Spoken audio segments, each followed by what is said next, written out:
Hi everyone, I'm Jen from Jen.jenart. Welcome back to my channel. If you're new here, I like to create videos about my painting process as well as tutorials to help you in your painting journey. In today's video, I want to go through with you how I organise my palette for painting, the types of colours I use, and how I use a palette knife for mixing. If you haven't already, don't forget to subscribe and hit the like button. And if you have any questions or ideas that you'd like me to address in a video, please leave a comment below.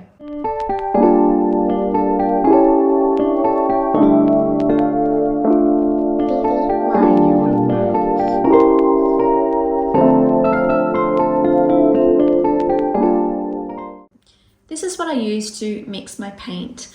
It is a glass panel from a photo frame that I've used washi tape on the edges to help it be not so sharp, and also on the corners here to make it a little bit more blunt. It is really useful in terms of cleaning up because I use either my palette knife here or I use a glass scraper if there are particularly stubborn sections that have been on the palette for a few days that are really dry, and it really helps get it all off. In terms of how I organise the paints, I use the paint that is straight from the tube up at the top here, and it is a small sized palette. So if you want something a little bit bigger, just get a bigger photo frame and take the glass panel from that. Don't forget to tape it up. But this works for me most of the time. I do have one that is A4 that I've just started using, only because I'm finding that I am experimenting more with my colors. I'm adding more in terms of what I'm mixing together. Now, most of the time when I'm starting a painting, I start with my primary colors. So I always have a yellow, a blue, and a red. I also always have white. Now, I don't usually put black on my palette at all. In fact, I don't even have black in oil paints right now because it's just not a color that I want to use. However, I do have it in acrylics, in gouache, and in watercolor because black is still a useful color. You just don't want to paint with straight black, just to be clear on that. Now with my oil paints, which is what I've got here, the types of reds and blues and yellows that I have are a range. So if you happen to see my studio tour video, you would have seen that I have about 3 different colors of yellow, 4 different colors of blues and reds. And I also have some orange and then some neutral colors like the browns and the siennas. And they are a perfect start if you are a beginner in oil painting. Now, the reds and the blues and the yellows that I like to use most of the time are ones that need to be bright, because if you've seen some of my artwork, which if you haven't, have a look at my Instagram account and you'll be able to see how vibrant they are. I like vibrant paintings. So I need the colors that I'm going to use as my bases to be vibrant as well. So this here is a lemon yellow. Now it is such a beautiful color. It will give you such vibrant, saturated mixes with whatever you put it through. So it can create really vibrant greens and vibrant oranges, vibrant even purples as well. So picking that lemon yellow is going to make such a massive difference. Some of the time I use the lemon yellow to make something brighter. Whereas if you were using the white, it might make it brighter, but it would also desaturate it. Lemon yellow will not desaturate it, it would just make it brighter. Now the blue that I have on my palette right now is a Cobalt Teal. Now it might seem like an odd choice to pick as your blue, but it is such a bright color as well, just like the lemon yellow that we have there. And if you think about the kinds of colors that go into your printer, for example, they don't pick a blue that is like a dark blue. They pick something that is bright and vibrant, like a cyan blue. The red that I've got there is a Quinacridone rose, and it is so gorgeous, and you only need like a little bit added to white and it will be tinted so brightly. It is such a gorgeous pigment, and I am going to get started in mixing these colors so that way you can see what they look like. And for now, I'm just going to use these 3 primary colors and the white that's there. Normally when I'm painting, I will have other colors here. So I would also have an ultramarine blue.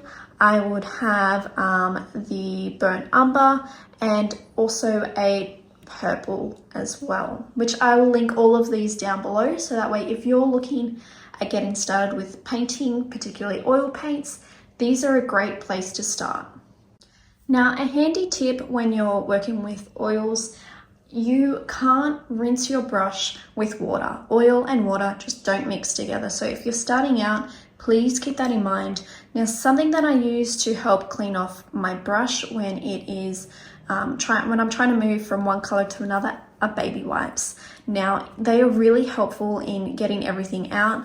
There are some times when I will need to use a chemical to get the rest of them out, but all of the chemicals that I use are safe for my home environment. I am an asthmatic, so I need things that are not going to be smelling. They're not going to be something that's going to irritate my throat or my nose or my lungs. So it needs to be safe like that. It also makes them toddler safe. Of course, you don't want toddlers touching them anyway, but if they're in the room, they're not going to be something that's going to make them uncomfortable. So this is the palette knife that I use. It is just a cheap one. It's from the brand Born and it is a size 5. Now it's just an easy one. It's just the shape that I happened to pick up, so there was nothing particular about it. But I use a palette knife to mix colors. Now the reason for that is I don't want to load up my paintbrush, and also I find that if I use a paintbrush to mix, it goes everywhere. Whereas a palette knife, you can scoop it up and you can put it somewhere else. So what I will do now is I'll start mixing the colors so that way you can see the type of vibrancy that it creates. And I will also show you how I mix it using the palette knife and where I place it after. So what I'm going to start with is I'll start with my yellows and I will mix yellow and the blue, and then I will mix the yellow and the red. Now I'm going to use more of the yellow than I am of the blue and the red because that will create a color palette on its own. Of course, you can use more of the blue or more of the red, and that will create a whole new range of colors for you as well. So let's get started. So what I'm going to do is I've just got my hand holding the palette knife like this, you know, like you're ready to scoop something, and don't scoop using the top of the thing. You want to use the bottom of the palette knife. It is a lot harder to scrape like that than it is to scrape like that. So I'm going to scoop up some of this yellow. Okay, so that's what I've got there. I'm just going to place it down. I must have had a little bit of red on my palette knife, but that's okay. So in that case, I might start with the red so that way we can see it mixed together. I'm going to take a tiny bit of red like that. I'm just going to lay it like that. And then what we start doing is we start just mixing it around like this. Now you can see that I took only a tiny bit of that Quinacridone rose, and look how it has just taken over the yellow. And I just scoop it like that. So you've got on the back of the knife, it's not fully mixed together, so just keep going until it is, unless you like that style, which sometimes it's really helpful when you're trying to like blend shadows together. If you don't fully blend something. See, it's a little bit better now. So I'm going to move that over there. Now, just to remind you, that was a lot of the yellow and a tiny bit of the red. Now I'm going to take my wipe here, like I said to you before. I'm just going to wipe it like that. Do the edges as well. I obviously didn't clean it very well before. Put it down. Remember to put it away. And then just wipe. All right, now this time we're going to use the yellow and the blue and see how we go then. So once again, a fair chunk of the yellow like that. Gonna put it there, wipe it off a bit. And I'm only gonna take a small amount of the blue. I'm gonna try and keep it to the same size as what I took for the red. It's probably a little bit smaller. Gonna put it there, and it's gonna make a really beautiful green. So mixing, just push it together, scrape it up, and then do it again until you've mixed it as much as you like. And the way that I'm still holding it, and I'm just patting it, scraping it up, having a look at it, putting it down if it needs to mix a little bit more. That was actually probably okay, but that's all right. Try and scoop up as much as you can, and then move it to where you want it. Now they are our primarily yellow colours, and look at them. That is such a beautiful orange, and that is a beautiful green, and that's just that yellow and that blue. If I was using ultramarine blue, I would not be able to get that kind of brightness with my greens. If you have a look on my Instagram, there's one painting that I did that is of celery and some asparagus and some beans. And this is the method that I used. I used the different yellows that I had and the different blues. I own no green oil paints, and I was able to get such beautifully vibrant colors just using a combination of those colors there. All right, so I've wiped the palette knife again, and I've wiped the palette space. Now we've gone through and we've done mostly yellow and a little bit of blue, mostly yellow and a little bit of red. Now this time I'm going to switch it around. I'm going to do a little bit of yellow and mostly blue, a little bit of red and mostly blue. So let's have a look. So a little bit of yellow, okay, and mostly blue. Look at that difference, okay? Probably go a little bit more if we wanted. Okay, so we've got it like that, and now we just start mixing.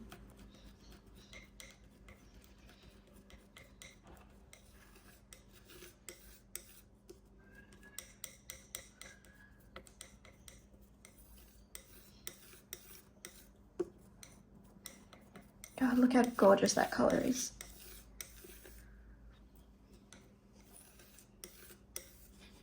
There we go.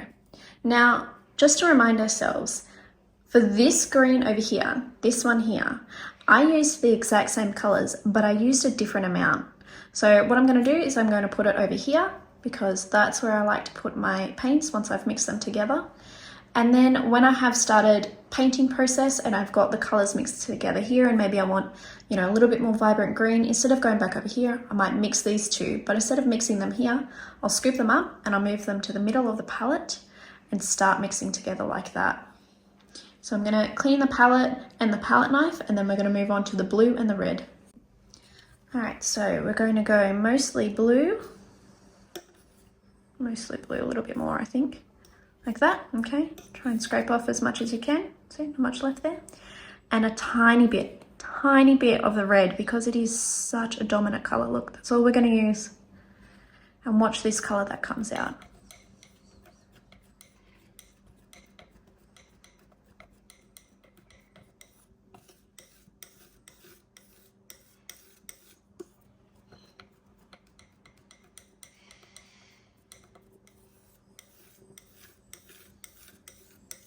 Look at that. That is such a gorgeous purpley blue color. Beautiful. Now you can't see it, but I'm just putting it underneath that previous color, underneath that one there. I'm going to clean the palette knife, clean the palette, and then we're going to go primarily red, a little yellow, primarily red, and a little blue, and see how we go. The final step will be to make some light colors. So they would be mixing a bit of white with each of them and seeing how they would come up. I would do it with white and yellow, white, blue, white, red, and then I'll do it with white with each of the ones that we've made down the side, just so you can see how it would look.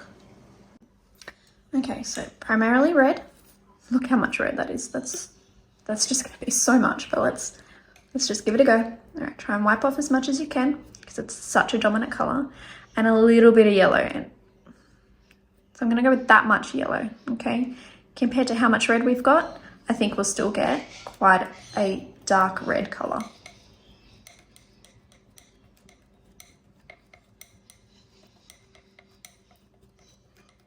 Now, it might not look that different to that color there, but when we put it next to this one, you'll see that it's not the same.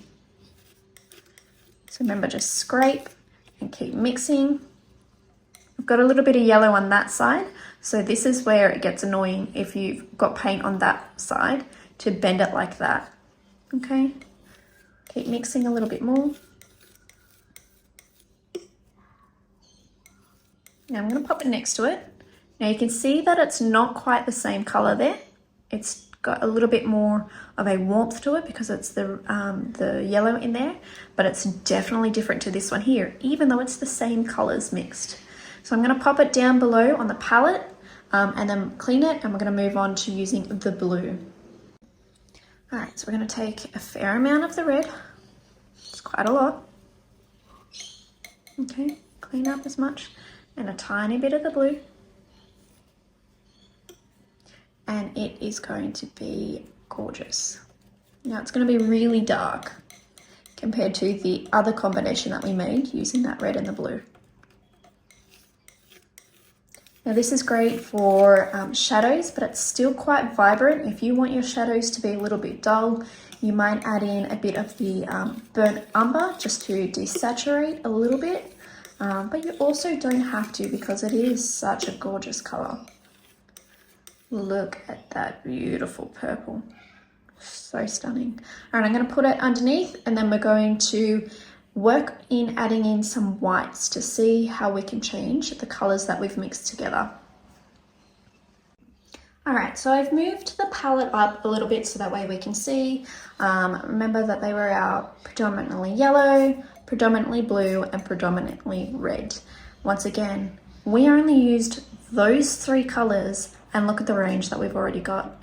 Now, of course, you would be able to get a lot more combinations if you mix them together. If you mixed, you know, all 3 of them together, you'd get an interesting combination as well. But for the purpose of this video, we just want to keep it simple. We've got our primary colors, and then we've made some beautiful secondary colors here. I'm going to add in a bit of the white now to each of them. I'll start with our primary colors that we've got here, and then I'll go with our secondaries. All right, so I'm going to take, let's go with that much white. So it's still only a small amount, okay? And then I'm going to take a tiny bit of the yellow, and lay it down and start mixing it. Mix, mix, mix.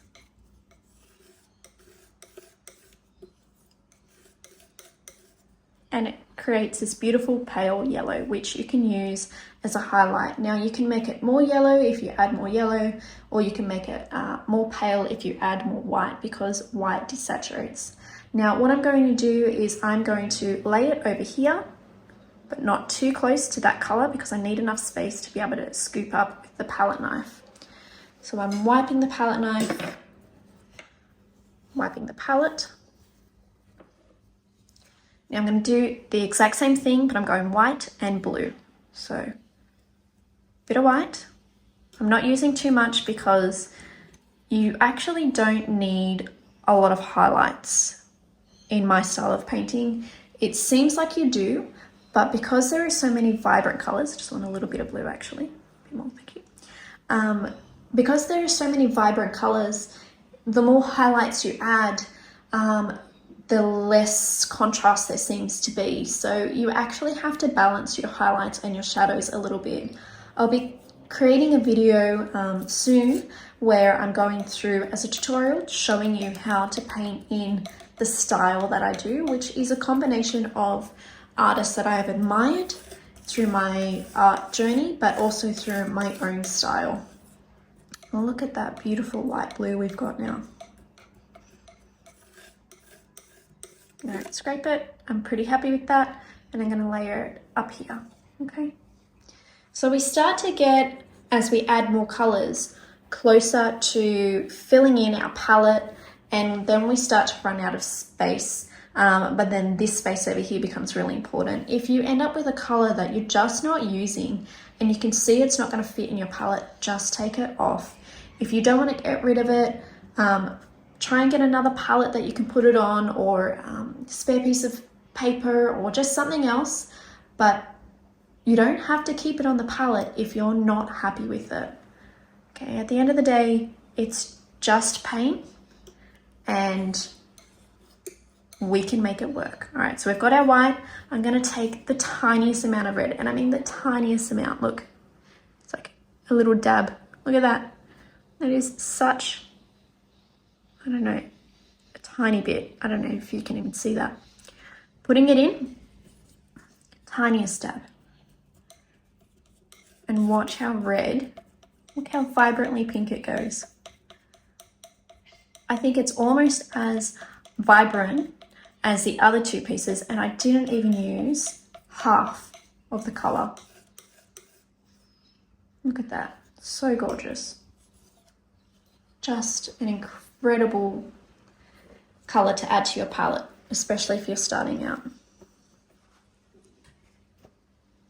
All right, here's our next step. So we're going to go with our white and each of our secondary colours. Now, instead of going down the palette like this with putting the new mix down, I'm actually going to move it across here just for the sake of we know that it goes with that one or that one or that one, okay? So we've got our white that's there. Remember that I left enough space that I could scoop up comfortably. I'm only going to take a small amount, maybe like that. Move it over here. And we are desaturating quite a lot because I had a lot of white and not a lot of that secondary color. But you can see it makes like an orangey red and it's so pretty. But we're gonna go there, clean our palette knife and our palette. Now you don't always have to clean the knife and the palette because sometimes it creates a beautiful transition between colors. However, when we're going from such starkly different colors in our color wheel, if we happen to mix this color with that color by accident, it might make a muddying color, like a brown color that we don't want. There are times when, yeah, you might want it, but right now that's not what we're going for. So we've got our white, we've got our bright green, and mix it together. I might actually grab a little bit more green. Yeah, maybe just a little bit. Scrape, add it. Look at that.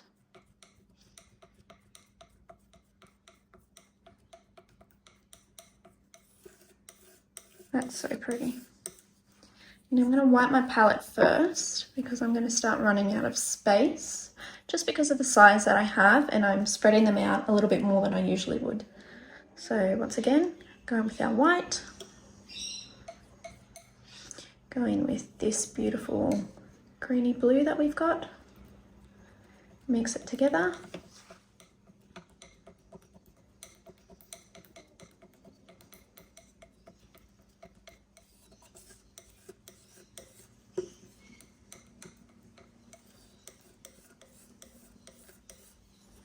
And add it. Look at that. So pretty. I know I've said that for each of the colours, but they really are just so beautiful. So a bit more of our white. Bit of this blue, which kind of makes me think of like a sparkly midnight blue, even though there's no sparkle and it's not that dark, but it's, if I was picturing somebody's digital artwork, that's what I would picture as a beautiful night sky without being too dark. Look at that. And then it's a super soft colour.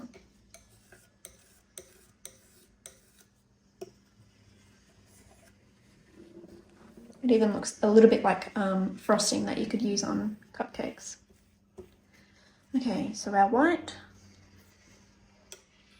A bit more white than that. All right, and now we're going to use that red that looks like it's the same as the Quinacridone Rose that we had up there, but it's not, and you'll see, maybe not that much. Like that? Yeah, let's go. You'll see the difference that it makes.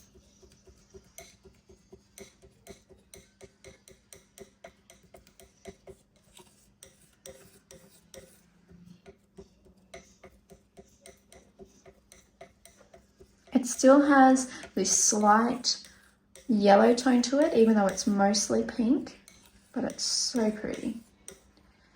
And of course it's going to be a lot darker, or sorry, more saturated in color than that one because we used the tiniest amount for that and we used more there. But that's what we wanted. Just remember that there is a yellow in this mix and not in that other one. Okay, so we're on to our last one now, which is this darker red. So let's get our white.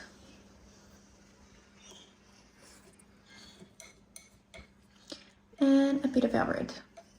Just scoop up a bit more, like that, okay? That's what we're going with.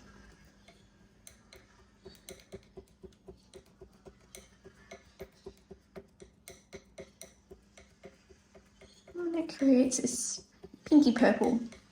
So pretty.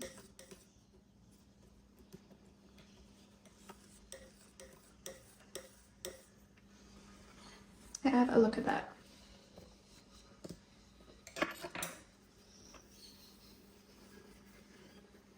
So once again, I'm just using a wipe, cleaning it away. And look at all of those colors that we have. We have 3 primary colors and a white, and then we have these secondary colors and all of these underneath, and they're just so pretty. And of course you can make more combinations. You could mix the green with that blue and it would become another color altogether, and they would each be so beautiful. Once again, as I mentioned before, I would normally also have, in addition on my plate, would be brown, I would have a purple, and sometimes I would have the ultramarine, of course, and sometimes I'd have a phthalo blue because it creates a whole another range of colors. But these are what you can get with just a limited simple palette.